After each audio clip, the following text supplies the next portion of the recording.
నమస్కారం. ఈరోజు మనం తెలుసుకునే కథ ఎందుకు శాపం పడిందో మన బలహీనత సైన్యానికి. ఇది హనుమంతుడికి సంబంధించిన ఒక ఆసక్తికరమైన కథ. మీరు ఇంకా సబ్స్క్రైబ్ చేయలేదు అయితే వెంటనే సబ్స్క్రైబ్ చేయండి.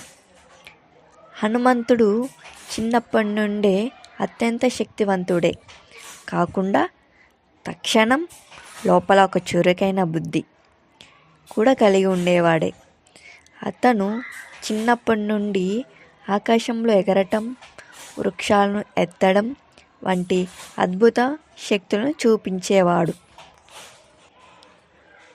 ఒకరోజు చిన్న హనుమంతుడు సూర్యుడిని బలంగా పరిగణించి దానికి తినడానికి ప్రయత్నించాడు. దీన్ని చూసి దేవతలు భయపడ్డారు.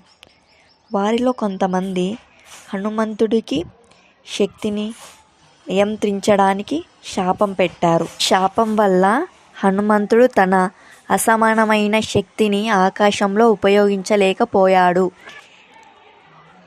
శాపం ప్రకారం అతను తన శక్తిని సరిగ్గా ఉపయోగించలేకపోయాడు.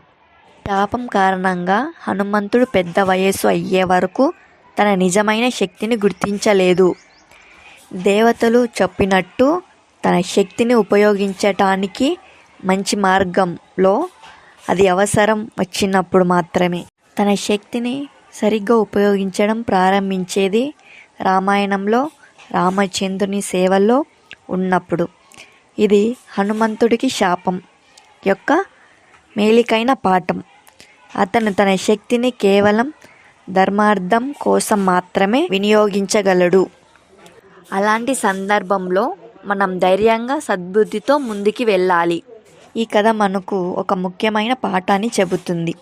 శక్తి ఉన్నా అది కూడా విధంగా ఉపయోగించాలి. తెలుసుకోవాల్సింది ఏమిటంటే శక్తి మాత్రమే కులాస కాదు. ఆ శక్తిని ఉపయోగించే మానవత్వం, జ్ఞానం ముఖ్యం. వీడియో నచ్చితే లైక్ చేయండి, షేర్ చేయండి మరియు సబ్స్క్రైబ్ చేయటం మర్చిపోకండి.